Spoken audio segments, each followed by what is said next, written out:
जय हिंद दोस्तों, राम राम। कैसे हो आप सभी? उम्मीद करता हूं कि आप लोग अच्छे होंगे। आज मैं बात करूंगा सीआरपीएफ में ट्रेडमैन, धोबी मतलब वाशरमैन के बारे में। वाशरमैन के जॉब प्रोफाइल में बताने वाला हूं इस वीडियो में। योग्यता, एज लिमिट, इसमें कैसे फिजिकल होता है, एग्जाम कैसे होता है, मेडिकल कैसे होता है, टेस्ट जो होता है उसमें क्या टेस्ट लिया जाता है, और इसमें क्या ड्यूटी होती है, प्रमोशन क्या होती है, प्रमोशन होती है नहीं होती है।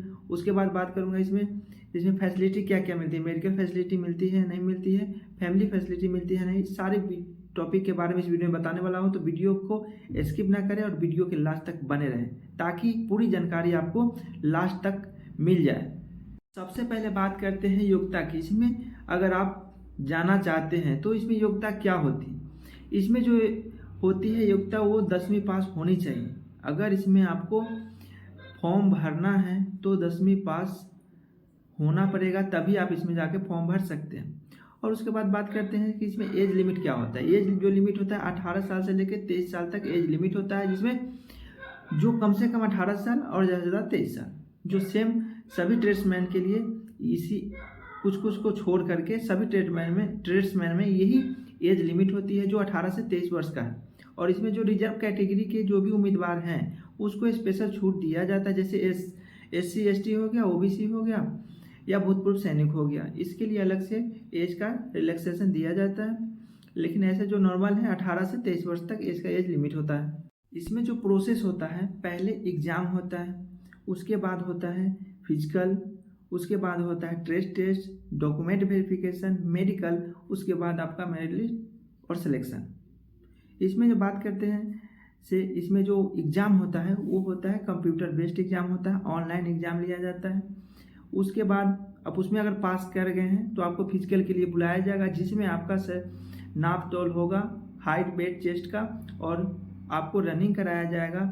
जिसमें आप रनिंग में पास हो जाते हैं तो उसके बाद आपका टेस्ट होगा। टेस्ट में उस ट्रेड से रिलेटेड आपसे टेस्ट लिया जाएगा। जैसे कि आप इसमें ट्रेडमैन में धोबी के लिए, वाशरमैन के लिए आप भर्ती होना चाह रहे हैं तो आपको उसी से रिलेटेड आपसे टेस्ट लिया जाएगा। जैसे कि आपको कपड़ा दे दिया जाएगा और आपको बोला जाएगा इस कपड़ा को धोने के लिए, और उसमें आप कितना पाउडर लगाते हैं और कैसे उसको धुलाई करते हैं, ये सब सारी चीज़ें इसमें नोटिस किया जाएगा। अगर उसके मुताबिक आप कर रहे हैं, सही से कर रहे हैं, तो आपको उसमें टेस्ट में पास किया जाएगा, नहीं तो उसमें आपको दिक्कत हो सकता है, परेशानी हो सकता है। उसके बाद आता है डॉक्यूमेंट वेरिफिकेशन।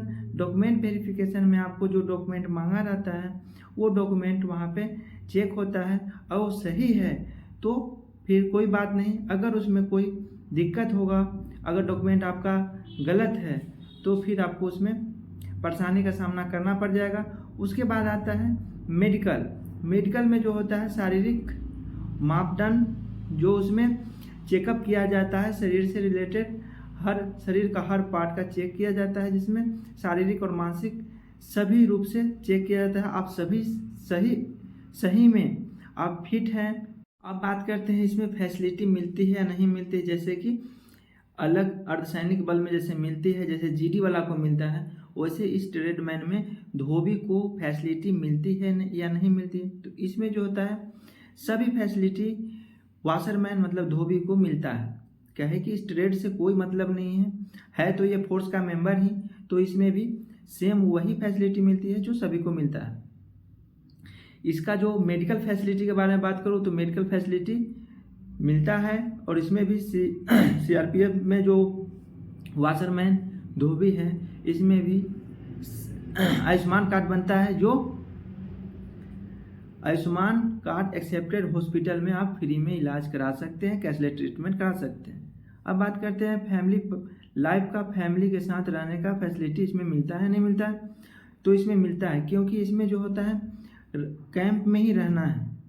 कैंप से बाहर का ड्यूटी इसमें जो धोबी का होता है वो कैंप से बाहर का ड्यूटी नहीं होता है, कैंप में ही ड्यूटी करना, चाहे आप हेडक्वार्टर में हो चाहे कंपनी में हो, कहीं भी रहेंगे आपको कैंप के अंदर ही ड्यूटी करना होगा। तो जहाँ भी अगर फैमिली के रखने का व्यवस्था है, क्वार्टर का व्यवस्था है, वो इलाका ठीक है, वो इस पर निर्भर करता है कि वो एरिया कैसा है। अगर एरिया सही है तो आप फैमिली के साथ रहने का मौका इसमें आपको मिलेगा।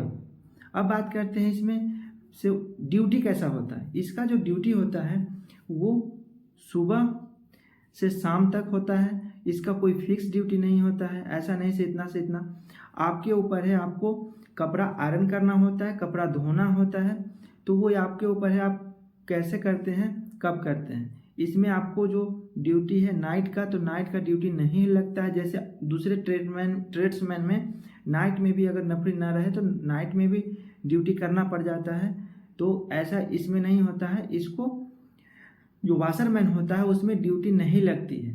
आपको सुबह से शाम तक ही उसके बीच में काम करना है, और पूरी नाइट में आपको कोई टच नहीं करेगा। आप उसमें पूरी रेस्ट है आपका, उसमें आपको पढ़ाई करना है तो पढ़ाई कर सकते हैं, रेस्ट करना है तो रेस्ट कर सकते हैं।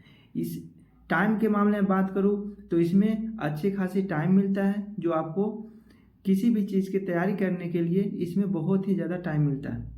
अब बात करूँ सैलरी की, इसमें सैलरी कितनी मिलती है। एक एसएससी जीडी के कांस्टेबल को जितना सैलरी मिलती है, सेम वही सैलरी सीआरपीएफ का जो ट्रेड्समैन जो वाशरमैन है उसको सैलरी सेम मिलती है, क्योंकि 21,700 बेसिक पे शुरू होती है एसएससी जीडी के कांस्टेबल का, तो सेम 21,700 बेसिक पे होता है ट्रेड्समैन में, इसमें धोबी का, वाशरमैन का। तो सैलरी में कोई अंतर नहीं है, सेम सैलरी है। और बात करूँ सैलरी कितना मिलता है, तो ये सैलरी एक फिक्स नहीं होता है, इतना ही सैलरी मिलता है। आपको एरिया के ऊपर निर्भर है, आपका पोस्टिंग के ऊपर है, आपका पोस्टिंग कहाँ हो रहा है, किस जगह में हो रहा है, उसका रिक्स अलाउंस कितना है, वो जगह कैसा है, उसके हिसाब से आपका सैलरी बढ़ेगा नहीं तो घटेगा। सैलरी ये फिक्स नहीं होता है। तो इसमें सैलरी आपको कम से कम जो होता है 40 के करीब सैलरी रहेगा ही रहेगा। आपको ट्रेनिंग के बाद 40,000 से कम का सैलरी तो नहीं होगा, कि कहीं भी जाइए 17,300 से ऊपर ही रिक्स अलाउंस रहता है, बहुत ऐसा जगह पर जहाँ पे रिक्स ज़्यादा होता है। तो पैसा अच्छी खासी बनने वाला है, पैसा में कोई ये नहीं है से कम या ज़्यादा ऐसा नहीं है। जितना जीडी को मिलेगा उतना ही एक ट्रेड्समैन को मिलेगा, चाहे वो ट्रेड्समैन कोई भी हो, धोबी हो या बार्बर हो या कुक हो, कोई भी ट्रेड्समैन में आए हो, सबको सैलरी सेम ही होता है। अब बात करते हैं पोस्टिंग की। इसमें पोस्टिंग कहाँ होता है, तो इसमें जो पोस्टिंग होता है ऑल इंडिया में कहीं भी आपका पोस्टिंग हो सकता है, चाहे आपका ग्रुप सेंटर में हो सकता है, या तो कोई बटालियन में हो सकता है, या तो ट्रेनिंग सेंटर में हो सकता है, कहीं पे भी आपका पोस्टिंग हो सकता है। ये था सीआरपीएफ में वाशरमैन मतलब धोबी का जॉब प्रोफाइल। वीडियो कैसा लगा कमेंट में ज़रूर बताइए। अच्छा लगे तो वीडियो को लाइक करें और वीडियो को ज़्यादा से ज़्यादा शेयर करें। चैनल पे नए हैं तो चैनल को ज़रूर सब्सक्राइब करें, और ऐसे ही एजुकेशनल वीडियो देखने के लिए एसएससी से रिलेटेड या वर्दी से रिलेटेड, डिफेंस से रिलेटेड कोई भी वीडियो देखने के लिए इस चैनल को ज़रूर सब्सक्राइब करें। फिर मिलते हैं नेक्स्ट वीडियो में। जय हिंद, जय भारत।